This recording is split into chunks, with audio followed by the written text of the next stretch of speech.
많은 그리스도인들은 누구나 천국 본향을 향해 하나님이 보여주실 길을 걸어가는 순례자라고 말씀을 드렸습니다. 어제 시편 121편에서 순례자가 기도하기를 예루살렘 성전으로 올라가는 그 험산 줄령에 내 인생길에 많은 가시밭길과 돌멩이로 가득한 험한 길이 있지만 눈을 들어 산을 보니 그 산 너머에 있는 천지 만물을 지으신 하나님에게로부터 도움이 온다는 사실을 우리는 확인해 보았습니다. 오늘도 천국을 향해 나아가는 순례자는 1절에서 기도하기를 하늘에 계시는 주여 내가 눈을 들어 주님을 바라봅니다 라고 기도하고 있습니다. 하늘 보좌에 계신 하나님을 바라보며 순례하고 있는 것이죠. 땅을 바라보며 길을 가지 않습니다. 여기서 눈을 든다는 표현은 기도한다는 말입니다. 인생을 살다 보면 기나긴 순례의 길을 걷다 보면 다 내 뜻대로 되지 않는 일을 많이 만나게 됩니다. 누구나 성공하고 행복하게 살고 싶지만 하나님의 뜻이 어디에 있는지 때로는 쓰러지고 넘어지며 실패하고 좌절할 때가 있죠. 나와 생각이 같은 사람하고만 살고 싶지만 때로는 내 생각과 다른 사람들을 많이 만나기도 합니다. 오늘 순례자는 인생의 극심한 실패로 대표되는 나라가 망한 이후에 과연 우리가 순례의 길을 가는 것이 어떠한 의미가 있고 또 그러한 실패와 좌절의 길에서 우리는 어떻게 하나님을 의지하고 살아갈 것인가 그 방법을 알려주고 있습니다. 그 첫째 방법은 눈을 들어 하나님을 바라보는 것이죠. 이전까지는 늘 좌우 앞뒤만 바라보며 세상 사람들 때문에 실족하고 또 사람들을 실망시키며 살았습니다. 이 땅에는 아무 희망이 없다고 탄식하며 살아왔죠. 이 수평적인 세상에서는 출구가 없어 보였습니다. 하지만 막다른 골목, 벼랑 끝에 이르러 보니 내 길은 이 땅에 있는 것이 아니라 하늘을 뚫어주시고 하늘에서 나를 찾아오시는 하나님께 있다는 사실을 비로소 그 사람은 그때 깨닫게 되었습니다. 이 세상의 현실이 다가 아니라 하늘을 뚫고 내려오시는 하나님이 바로 나를 바라보고 계시고 내 시선이 엉뚱한 곳을 향해 있었다는 것을 이 기도자는 깨닫게 되었던 것이죠. 시편 23장은 4구절로 이루어진 짧은 시인데 이 4구절 가운데 눈이라는 낱말이 3번 나오고 은혜의 긍휼이라는 낱말이 3번 나옵니다. 나의 눈, 남종의 눈, 여종의 눈, 우리의 눈, 눈이 4번 나오고 있죠. 이 눈이 하늘을 향한다는 것은 우리 인생의 방향이 어디를 향해야 되는가, 내 시선이 어디를 향해야 되는가를 기도자, 우리의 신앙의 선배는 말을 하고 있습니다. 이 세상의 순례를 가는 사람들의 시선은 다른 곳이 아니라 오직 하나님을 향해 있어야 된다는 단순한 진리를 우리에게 말하고 있는 것이죠.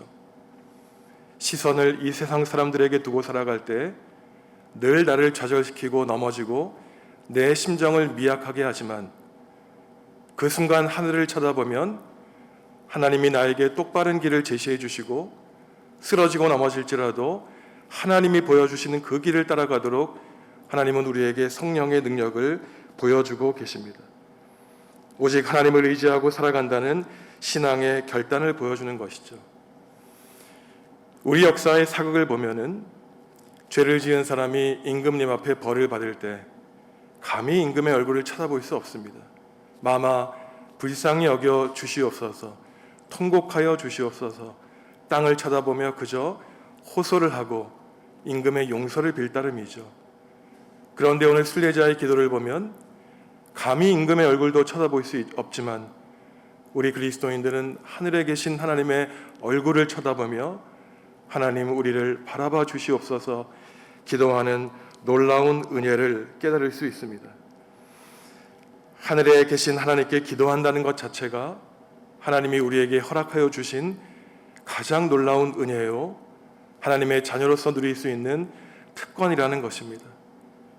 힘들고 억울할 때, 내 속사정을 다른 사람들에게 말할 수 없을 때 변명하고 설명하고 참으로 그러한 노력들이 허무할 때, 그 시간에 하나님은 우리의 음성을 들어주시고 너의 속상한 마음을 다 알고 있다. 걱정하지 말아라. 네가 참으로 진실한 마음을 가지고 있다면 너를 이해해 줄 사람들이 있을 것이다. 하나님은 우리에게 세미한 음성을 들려주시는 것입니다. 성도 여러분, 지난 1년 동안 무엇을 바라보고 사셨습니까? 세상 쾌락과 안일함, 부귀영화, 나 자신의 존재감과 나를 인정받으려고 하는 그 욕구를 향하여 살아가고 있었습니까? 아니면 변함없이 나를 바라봐 주시는 하나님의 시선에 우리의 눈을 고정시키며 사셨습니까? 이러한 시인은 2절에서 자신의 시선을 종의 세미한 손짓 하나하나를 바라보는 남종의 눈, 여주인의 명령 하나하나를 주의하여 보는 여종의 눈으로 자신을 묘사하고 있습니다. 자신은 종에 불과하고 하나님이 내 인생의 주인이라는 사실을 보여주는 것이죠. 종에 불과한 이 순례자가 그나마 다행인 것은 나의 주인은 악하고 변덕스러운 분이 아니라 선한 하나님이라는 사실입니다. 그러니 자신이 살아가며 오직 하나님께만 순종하고 살아가면 지금은 그 뜻이 어디에 있는지 모르지만 결국 하나님이 나에게 잘했다 충성된 종아 라고 칭찬해 주실 것을 믿게 되는 것입니다. 사람의 종이 아니라 하나님의 종이라는 결단을 늘 하며 사는 것이죠. 사람을 기쁘게 하고 사람을 만족시키는 것이 아니라 하나님을 기쁘시게 하고 하나님을 만족시키며 살겠다는 예배자의 자세입니다. 비록 이러한 과정 가운데 어떠한 어려움과 고난을 만나더라도 하나님의 마음을 아프게 할 수는 없기에 때로는 힘들고 고단한 인생길에서 그 시선을 늘 하늘에 계신 하나님께 맞추며 사는 것이죠. 사람의 눈치는 보지만 하나님의 눈치를 보지 않는 실패한 인생을 살아갈 수 없다는 것을 이 순례자는 알기 때문입니다. 그러니 이 순례자가 기도하는 것은 무릎을 꿇고 하늘을 바라보고 두 손을 들며 하나님, 저를 불쌍히 여겨 주십시오. 저를 긍휼히 여겨 주시옵소서. 저에게 은혜를 베풀어 주십시오라고 3번이나 반복하여 기도하고 있는 것입니다. 여기에는 삶에 대한 순례자의 태도가 나오죠. 내가 능력이 있기 때문에 지금 살아가는 것이 아니라 오직 하나님이 오늘도 빠짐없이 은혜를 베풀어 주셨기에 내 생명을 유지한다는 단순한 은혜에 대한 가르침입니다. 하나님이 은혜를 베풀어 주시기에 나에게 맡겨주신 그 작은 사명도 감당할 수 있다는 깨달음입니다. 하루도 불쌍히 여겨달라는 기도를 멈출 수 없는 것은 하나님의 긍휼과 은혜를 얻는 것이 내 존재의 바탕에 있기 때문입니다. 하나님의 은혜가 오늘도 없다면 나는 오늘 하루도 살아갈 수 없던 그 깨달음이 있기에 우리는 하나님의 은총을 오늘도 부어달라고 기다리며 기도하는 것이죠. 우리를 지탱해 주는 힘이 과연 어디에 있겠습니까? 하나님 나라와 교회를 위해 헌신하는 봉사는 과연 어디에 있을까요? 인간의 주장과 인간의 뜻에 있겠습니까? 하나님의 부르심과 하나님의 선택에 있겠습니까? 하나님의 은혜가 있기에 우리는 불평하고 원망하지 아니하며 하나님 나라와 교회를 위해 헌신하고 봉사할 수 있는 것입니다. 내가 하는 희생과 봉사 이전에 하나님의 은혜와 하나님의 긍휼하심을 우리는 바라보며 살아가는 것입니다. 왜 그토록 인생의 순례의 길을 가는 이 순례자가 하나님의 긍휼과 은혜를 기다리며 살아갈까요? 그 이유가 3절과 4절에 나오고 있습니다. 지금 이 순례자는 마음이 평온한 자, 배가 부른 자, 교만한 자들에게 조소와 멸시를 당하고 있기 때문입니다. 가난하다고, 배운 것이 없다고, 힘이 없다고 무시당합니다. 악하고 교만한 사람들은 약한 사람에게 도움을 주는 것이 아니라 하나님과 사람들을 경멸하죠. 이때 신앙인은 견딜 수 없는 멸시가 끝나게 해달라고 하나님께 간절히 기도합니다. 왜냐하면 자신은 가진 것이 아무것도 없기 때문이죠. 하지만 이 사람이 깨달은 것은 내가 비록 세상에서 가진 것이 아무것도 없기에 마지막으로 의지할 수 있는 분은 하나님밖에 없다는 어느 누구도 깨달을 수 없는 놀라운 깨달음을 갖게 됩니다. 내가 인생에서 좌절하고 실패하더라도 내가 다시 승리하고 이겨낼 수 있는 것은 오직 나는 하나님의 아들, 하나님의 딸이라는 놀라운 깨달음이 있기 때문인 것이죠. 자기의 힘으로는 교만한 사람들에게서 도저히 보호를 받을 수 없기 때문에 이들보다 더 위에 계신 분, 힘이 계신 하나님께 기도합니다. 순례자는 인생의 고난 가운데 탄원하고 탄식하며 구원의 확신을 노래하죠. 자신은 교만한 자들과 달리 안일함과 평안함만 추구하며 살지 않겠다고 다짐합니다. 사람이 하늘 보좌를 바라보며 눈을 들어 하나님께 기도하는 이유는 내 위에 교만한 자들이 있지만 그들 위에 하나님이 계시다는 사실을 이 사람은 알고 있기 때문입니다. 교만한 사람들은 위에 위치하여 아래에 있는 가난한 사람들을 깔보죠. 그들의 시선은 높은 곳에 위치하며 늘 아래를 경멸하고 바라봅니다. 하지만 가난하고 힘없고 무능한 사람들은 낮은 곳에 위치하여 자기 위에 있는 교만한 사람을 바라보지 아니하고 그 위에 계신 하나님을 바라봅니다. 이들의 시선은 하늘 보좌를 향하고 있죠. 그저 하나님의 은혜만을 기다릴 뿐입니다. 언제라도 사라질 만한, 불이 꺼질 만한 자신의 운명을 하나님의 은혜에 맡기는 것이죠.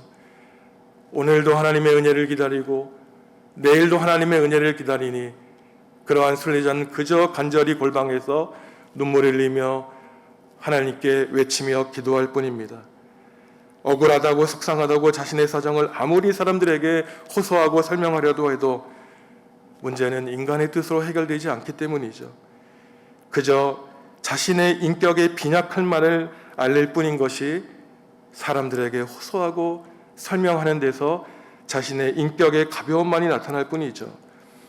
신앙의 뿌리가 견고한 사람은 때로는 오해를 받고 때로는 억울할지라도 하나님만 내 사정을 알아주시면 만족합니다.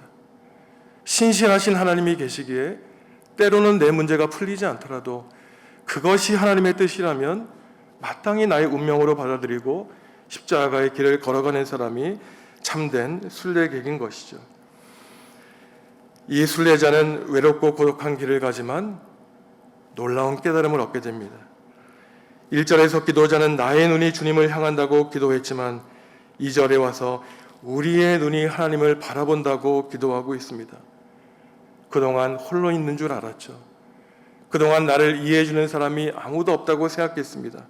하지만 덤덤히 겸손히 매일매일 같은 모습으로 하나님께 호소하자 내 주위에 나를 위해 기도하는 사람, 나같이 하나님을 향해 시선을 향한 사람이 있다는 깨달음을 얻게 됩니다. 그동안 하늘을 향해 바라보고 기도했더니 내 옆에 내 좌우 뒤에 하늘을 향해 기도했던 신실한 사람들이 눈에 보이기 시작했던 것이죠. 더 이상 외롭지 않고 우리가 함께 하나님을 향해 기도하는 놀라운 신앙 공동체가 비록 더디지만 하루하루 조금씩 변화된 사실을 깨달아 알게 됩니다. 그러니 우리는 기도해야 되죠. 하늘을 향해 기도하는 사람이 되겠습니다. 하나님, 비록 나는 알지 못하지만 내 주위에 겸손하고 신실하고 경건하게 오직 하늘을 향해 기도하는 사람이 있게 하여 주십시오. 믿음의 벗을 허락해 주십시오. 함께 힘을 합쳐 하나님 나라와 교회를 위해 헌신한 일꾼을 보내달라고 우리는 기도해야 됩니다. 성도 여러분, 우리는 대림절 마지막 주간 화요일을 보내며 오늘 주신 하나님의 말씀을 묵상하며 삶을 돌아보기를 원합니다. 성도 여러분의 시선은 어디를 향하고 있었습니까? 오늘 이후에 성도 여러분의 눈은 어디를 향하기를 하나님은 바라고 계실까요? 우리는 인생의 주인입니까? 하나님의 종인가요? 우리는 세상의 평안함과 안락을 꿈꾸며 살아가는 교만한 사람입니까? 아니면 하늘 보좌를 버리시고 이 비천한 나를 구원하시기 위해 이 낮고 천한 땅에 내려오신 예수 그리스도의 십자가를 따라가는 주님의 종으로 살기를 바라십니까? 가나안 약속의 땅 천국의 본향을 향해 나아가면서 여전히 떡과 고기를 달라고 불평하는 백성에 속해 계십니까? 아니면 비록 거친 들판을 걸어가고 있지만 약속의 땅을 바라보시며 하나님이 베풀어 주시는 불기둥과 구름 기둥 속에서 하나님의 임재를 맛보고 살아가고 계십니까? 오늘 하루도 우리를 찾아오시기 위해 높은 보좌 버리시고 이 땅에 내려오신 주님만을 바라보시기 바랍니다. 낙심되고 슬프고 좌절된 일을 만나셨을 때 이 땅의 현실을 바라보지 마시고 하늘을 향해 하늘 보좌에 앉아 계신 주님을 바라보실 때 주님은 오늘 하루 살아갈 일용할 양식, 오늘 살아갈 힘이 되어 주실 은혜를 우리에게 준비해 놓고 계십니다. 오늘 하루 우리에게 베풀어 주실 하나님의 은혜를 기다리고 기대하시면서 소란스러운 이 세상 가운데 하나님이 베풀어 주신 평안과 평화를 누리시며 살아가시는 하나님의 복된 자녀 되시기를 간절히 기원합니다. 잠시